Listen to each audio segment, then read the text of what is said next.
Hai guys, kembali lagi dengan saya di channel kita. Terima kasih sudah klik video saya. Semoga kalian diberi kesehatan dan rezeki yang melimpah. Amin. Pada video kali ini saya akan membacakan 4 bab yang terupdate, yaitu dari bab 4306 sampai 4309. Oke, kita langsung aja bab 4306. Ye Chen tahu bahwa di belakang Yuan Jiku dan yang lain ada sekte di bidang seni bela diri. Sekarang, selain dari beberapa keluarga seni bela diri, tidak ada sekte seni bela diri di Tiongkok. Dan hampir semua sekte bela diri berada di luar negeri. Karena itu, dia harus mengingatkan Yuan Jiku dan sekte belakangnya untuk menjauh dari Tiongkok mulai sekarang. Adapun keluarga Fei, Ye Chen tidak ingin mereka terlibat terlalu banyak di Tiongkok. Lagi pula, jika keluarga besar seperti itu mengalihkan fokusnya ke Tiongkok, itu pasti akan memicu banyak reaksi berantai yang mungkin bukan hal yang baik untuk Ye Chen dan keluarga Ye. Selain itu, Ye Chen juga tahu betul bahwa Vacation terlalu pintar, jadi dia secara tidak sadar ingin menjaga jarak tertentu dari Vacation untuk menghindari masalah yang tidak perlu. Apakah itu keluarga Fei atau Yuan Jiku? Tentu saja mereka setuju tanpa ragu-ragu. Yang paling mereka takuti sekarang adalah kemarahan Ye Chen. Jadi, tidak ada yang mau memprovokasi yang mulia.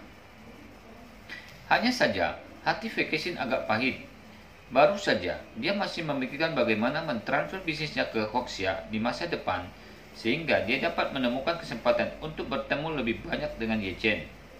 Tanpa diduga, Ye Chen sepertinya melihat melalui pikirannya dan langsung membunuh pikirannya yang dibuai.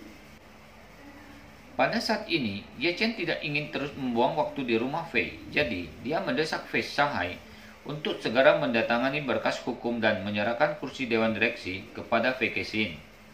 Setelah itu, Tuan Fei tidak sadar untuk mendatangani surat kuasa dan memberi wewenang sepenuhnya kepada Fei Kexin untuk mengendalikan semua asetnya. Dengan cara ini, Fei Kexin secara resmi menjadi kepala baru keluarga Fei dan dia adalah kepala dewan direksi dan keuangan. Selama kedua hak ini dipegang teguh di tangan mereka, tidak ada seorang pun di keluarga Fei yang bisa mendapatkannya. Setelah semuanya diselesaikan, Fei Kexin mengambil inisiatif untuk mengatakan kepada Ye Chen, "Tuan Ye, 50 miliar dolar Amerika Serikat dapat dibayar ke akun Anda kapan saja. Kapan Anda berencana untuk menukar pil permajaan?" Ye Chen tersenyum dan berkata, "Aku bisa melakukannya kapan saja. Aku akan memberimu akunku sebentar lagi, dan jika kamu memasukkan uang itu ke akunku, aku akan segera memberimu Hao Chundan." Fei Kexin berkata tanpa ragu-ragu, "Oke, Tuan Ye, saya akan mengatur pembayaran finansial." Ye Chen teringat sesuatu dan berkata, "Nona Fei, tunggu sebentar." Lagi pula, dia mengeluarkan ponselnya dan menelpon Wan Pojun. Ketika panggilan terhubung, Ye Chen berkata, "Pojun, kirimkan saya nomor akun Istana Wanlong dan saya akan meminta Nona Fei untuk mentransfer 10 miliar dolar Amerika Serikat ke akun Anda." Wan Pujun bertanya dengan heran, "Tuan Ye, kamu, apa yang kamu lakukan?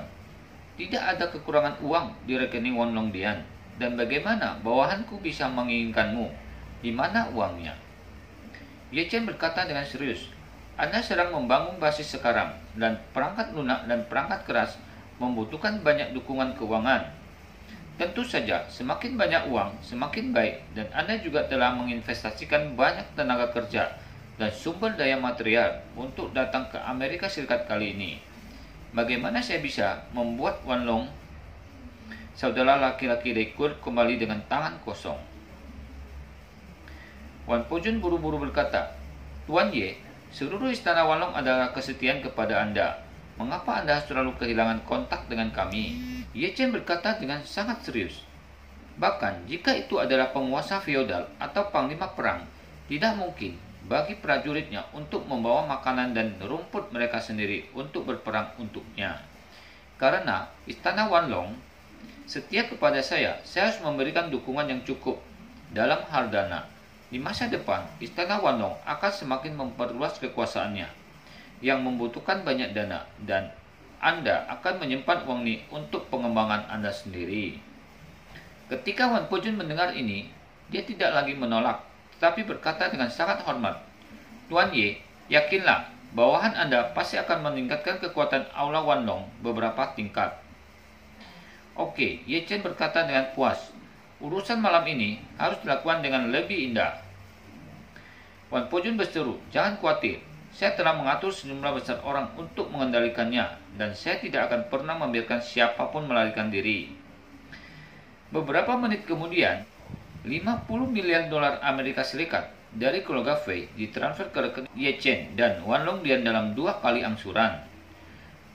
Di antara mereka, Ye Chen memiliki akun 40 miliar dan istana Wanlong memiliki 10 miliar. Uang ini bukan apa-apa bagi Ye Chen, tetapi bagi istana Wanlong ini adalah dana pengembangan yang sangat melimpah. Awalnya, istana Wanlong membuat banyak pengorbanan fungsional untuk menghemat anggaran dalam perencanaan pembangunan pangkalan. Tetapi dengan uang ini, pangkalan istana Wanlongdian dapat dibangun sesuai dengan standar tertinggi dan mungkin tidak butuh waktu lama.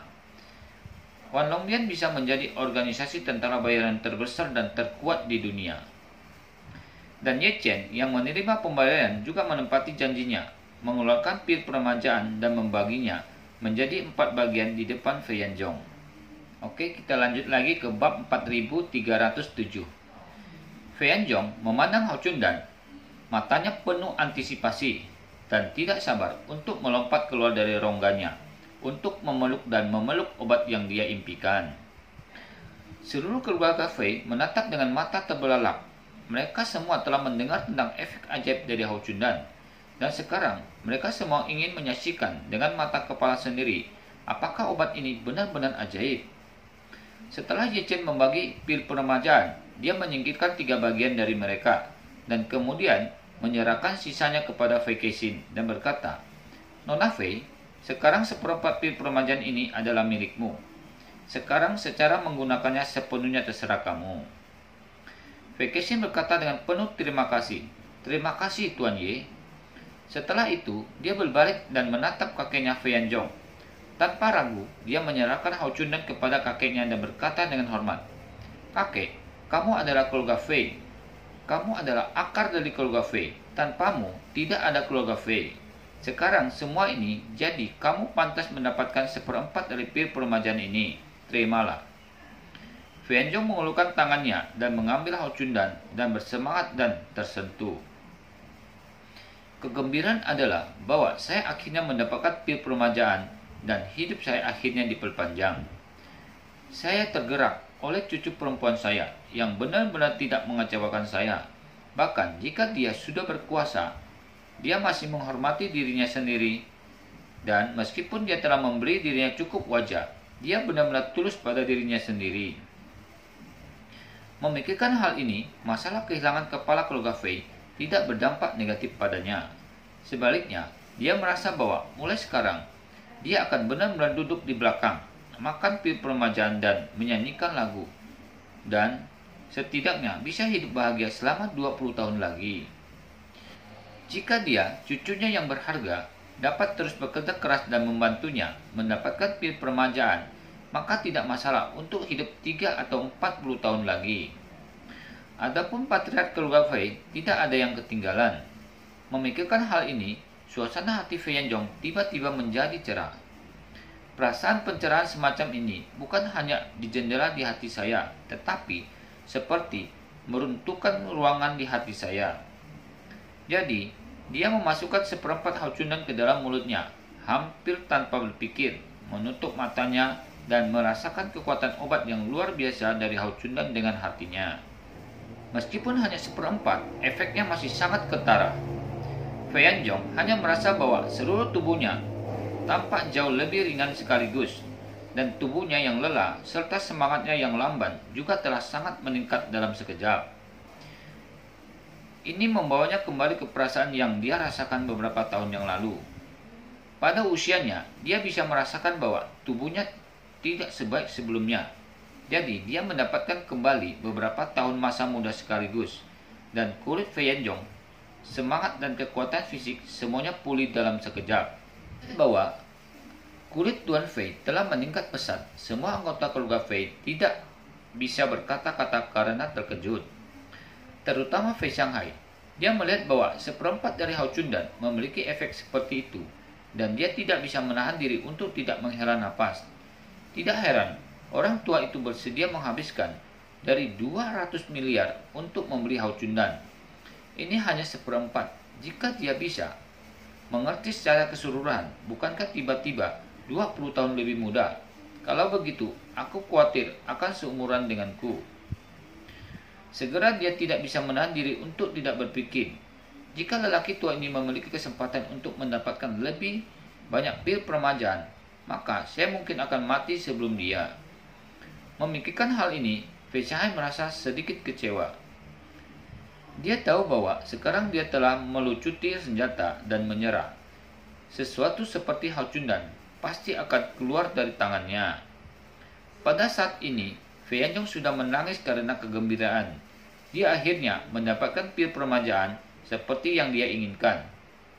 Dalam beberapa tahun ke depan, dia tidak perlu lagi khawatir tentang kematian yang akan datang kepadanya.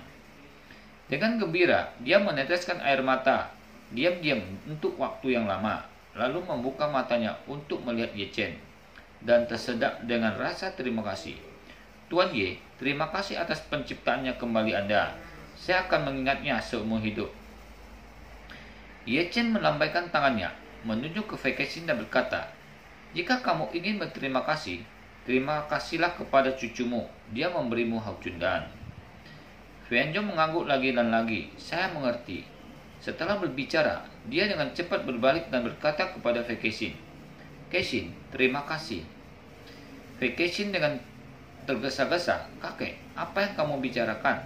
Ini adalah kewajibanku. Fei Yanzhong tidak bisa menahan diri untuk tidak menghela napas. Anak baik, kakek benar-benar tidak menyakitimu dengan sia-sia.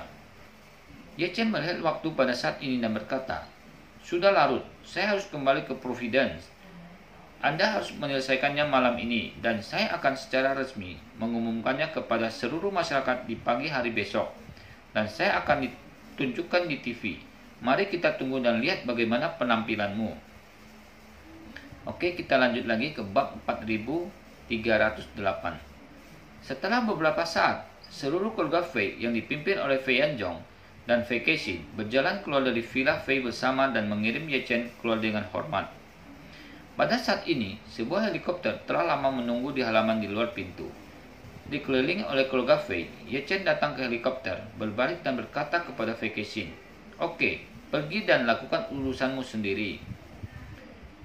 Fei Kexin mengangguk ringan dan berkata dengan hormat, Tuan Ye, perjalanan Anda lancar. Ye Chen menatapnya dengan berbisik, Nona Fei, saya akan membiarkan Wan Pojun menjaga beberapa orang untuk membantu Anda melalui masa transisi ini. Anda juga harus waspada terhadap potensi ancaman dari dalam keluarga Fei. Itu menggigit, tetapi bisa dijinakkan. Ini masih sangat berguna. Fei Kexin sangat berterima kasih dan berkata dengan serius, terima kasih Tuan Ye, saya pasti akan memperhatikannya di masa depan. Ye Chen sedikit mengangguk dan berkata sambil tersenyum, jika itu masalahnya, maka saya akan pergi dulu dan menelpon jika terjadi sesuatu. Bagaimanapun, Ye Chen melangkah ke helikopter. Segera setelah itu, helikopter lepas landas perlahan di tengah keengganan Fei Kexin dan komentar keluarga Fei dan terbang menuju timur laut. Begitu Ye Chen pergi, banyak anggota keluarga Fei akhirnya menghela napas lega. Fei Xianghai juga merasa sisa hidupnya saat ini, seluruh tubuhnya rileks dalam sekejap, seolah-olah dia telah menghabiskan semua kekuatannya. Hal yang sama berlaku untuk putranya Fei Xiaobin. Pada saat ini, mereka hampir melupakan kematian Fei Haoyang dan bersyukur bahwa mereka masih hidup. Fei Yanzhong juga penuh dengan emosi meskipun dia tidak mendapat mengambil kembali gelar patriot keluarga Fei hari ini. Dia telah memperoleh pil peremajaan yang paling dia inginkan, sehingga hasil dari masalah ini sangat memuaskan baginya. Baginya, tidak ada yang lebih penting dari pil peremajaan. Kematian Fei Haoyang sekarang tidak relevan baginya. Bagaimanapun, sampai batas tertentu, dia masih harus berterima kasih kepada Fei Haoyang. Jika dia tidak memprovokasi Ye Chen, dia tidak akan memiliki kesempatan untuk kembali ke New York, apalagi mendapatkan pil peremajaan dari Ye Chen. Yang paling dirindukan Fei Kexin saat ini adalah orang tuanya. Jadi, Gisela bertanya kepada pamannya Fei Shanghai, "Di mana orang tua dan keluarga saya sekarang?" Ekspresi Fei Shanghai menegang dan dia berkata dengan cepat, "Kexin, orang tuamu sudah pindah dari rumah Fei. Jika aku ingat dengan benar, mereka seharusnya pergi ke Miami, di mana ayahmu memiliki satu set perpisahan di tepi pantai. Villa mereka semua pergi ke sana untuk liburan."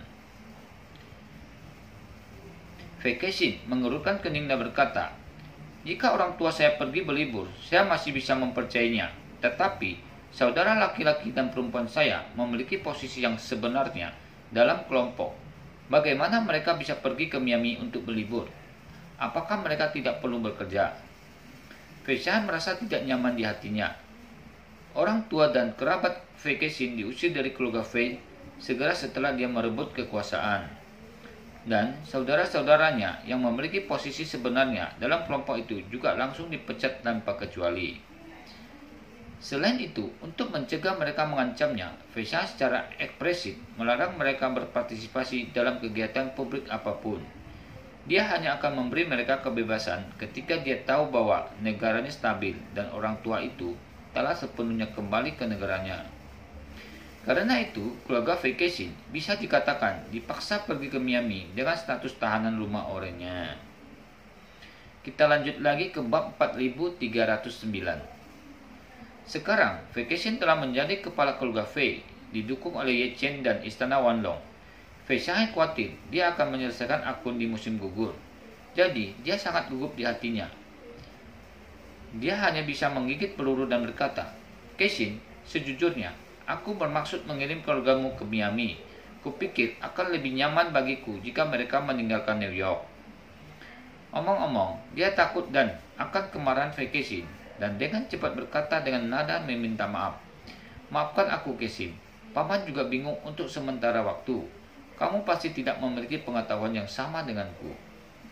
Fei Kexin sudah menebak motifnya melakukan ini, dan alasan mengapa dia sengaja memintanya adalah untuk memberinya kritik. Melihat bahwa sikapnya mengakui kesalahannya tidak buruk, Fei Kexin berkata, "Paman, seperti kata pepatah, dunia ini penuh dengan kemakmuran. Demi keuntungan, dunia ini semua demi keuntungan. Meskipun tindakan Anda sangat tidak pantas dan bahkan tidak bermoral, saya bisa mengerti sampai batas tertentu." Ya, kata Fei Shanghai dengan senyum meminta maaf. "Terima kasih, Kexin. Panjang umur pengertian, umur panjang pengertian."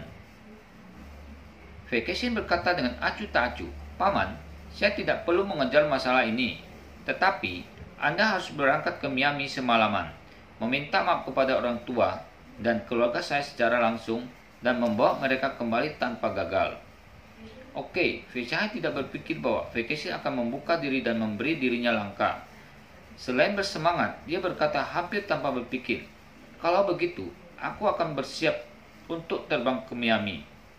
Tepat ketika dia sedang berbicara, seorang prajurit dari Wanlong Hall datang dan berkata kepada Fei Kexin, "Nona Fei, ada beberapa mobil polisi di luar gerbang, mengatakan bahwa Inspektur Lialin ingin melihat Fei Shanghai."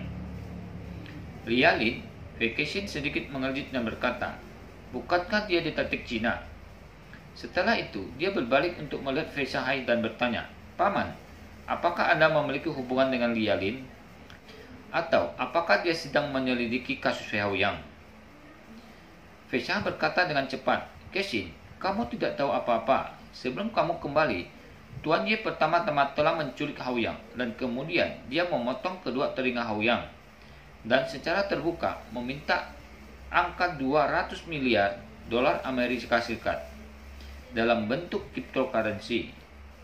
Kakek tertua Anda pergi untuk menghubungi mereka, dan mereka mengambil keputusan untuk mengiklankannya secara online, sehingga seluruh dunia tahu tentang penculikan Haoyang, dan kasus ini adalah penanggung jawabnya adalah Lialin.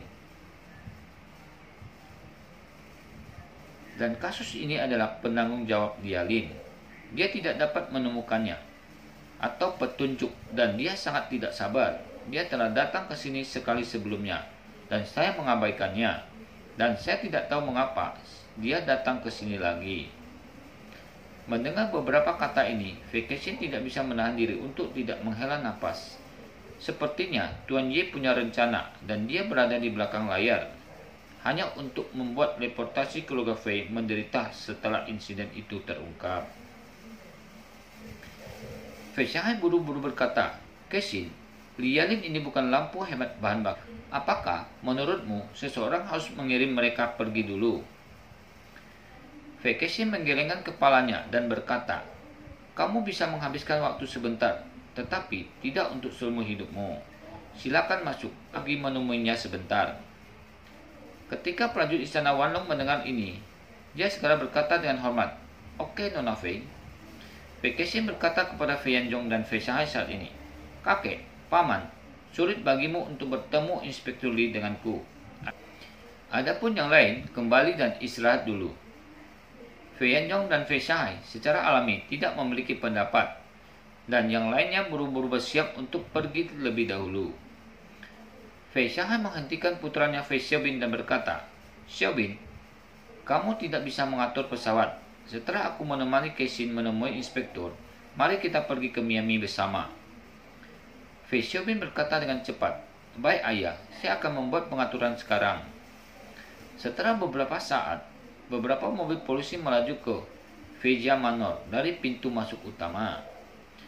Mobil-mobil ini datang dari jauh-jauh ke depan villa utama dan memasuki aula resepsi di bawah kepemimpinan seorang prajurit Wanlong Hall. Begitu dia memasuki aula, Lialin memandang Fei Shanghai dan berkata, "Tuan Fei, 40 jam yang ditinggalkan oleh putra penculik hampir habis. Apakah Anda punya petunjuk di sini untuk menyelaraskan dengan saya?" Begitu dia selesai berbicara, Lialin tiba-tiba melihat Fei Yanzhong duduk di sebelah Fei Shanghai.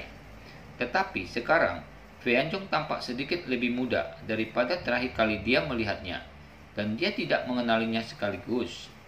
Ketika dia mengenali Fei Yanzhong, dia tercengang dan berkata, "Fei, Tuan Fei, kamu kapan kembali?" Oke, sampai di sini dulu video kali ini. Sampai ketemu lagi di video berikutnya. Terima kasih telah mengikuti video saya. Saya mohon maaf jika penyampaiannya kurang bagus. See you, sampai ketemu lagi.